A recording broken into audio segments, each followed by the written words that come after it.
Hey, welcome! Today, we're jumping into a really cool linguistic puzzle, one that pretty much anyone who's ever tried to learn a new language or even just use the translation app has run into.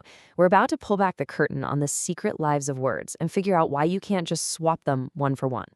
All right, so let's get right into it with a question. Ever stop to think about why some words just seem to belong together? We say we make progress and we say we do our best. But have you ever heard someone say they're going to do progress? It just sounds weird, right? Even though it follows the rules of grammar, something in our brain says, no, that's not it. So what's going on here? Well, believe it or not, there is a name for this mystery. The prime suspect is a concept that linguists call a collocation. And honestly, it's this invisible force that guides a huge part of how we talk every single day, most of the time without us even noticing. So what is a collocation? Simply put, it's all about the company words like to keep. You can think of them like word friendships. They're just pairs or groups of words that naturally hang out together, again and again. It's not a rule, it's just a habit, a really strong habit. And we use them constantly. I mean, look at these examples. They all feel completely normal, right? We pass a law. We don't really approve a law. You drink strong tea, not powerful tea. You get a warm reception, not a hot one. These little pairings are basically the building blocks of sounding like a native speaker. Right, so for anyone fluent in a language, these word friendships are totally automatic. You don't even think about them. But this is where our mystery gets really interesting.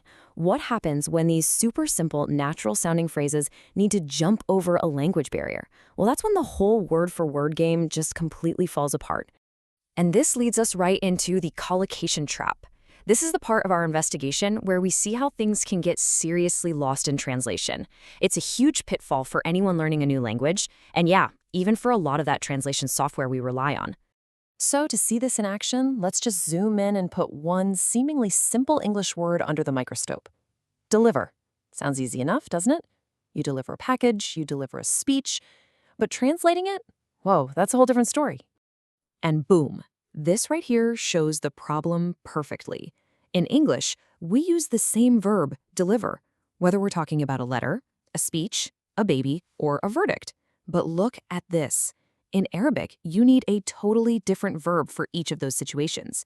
You use one word to deliver a letter, a different one to deliver a speech, and a completely different one to deliver a verdict. So our one English word explodes into four totally separate ideas.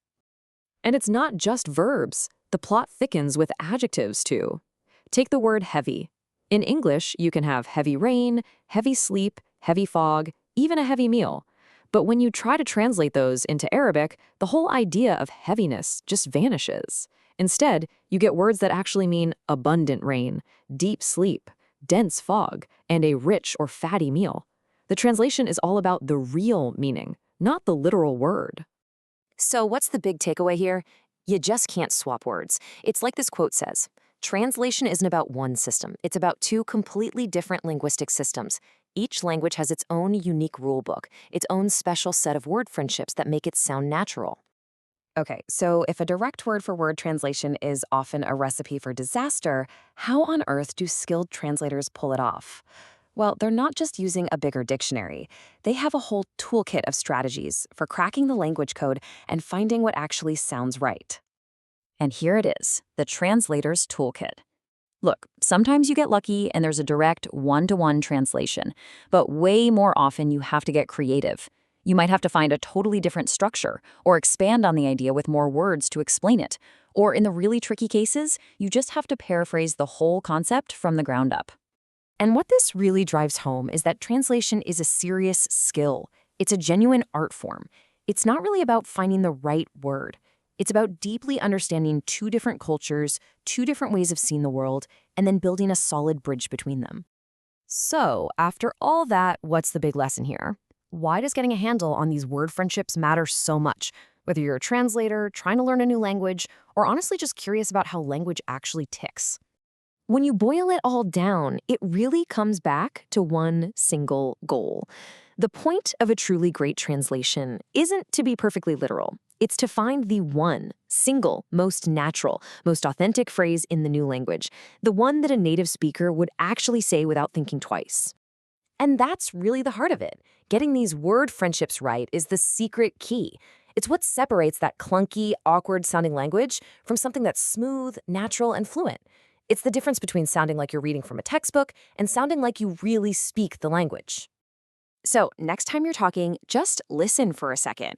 Pay attention to the words you're using and the company they keep. What are the word friendships that define the unique way that you speak?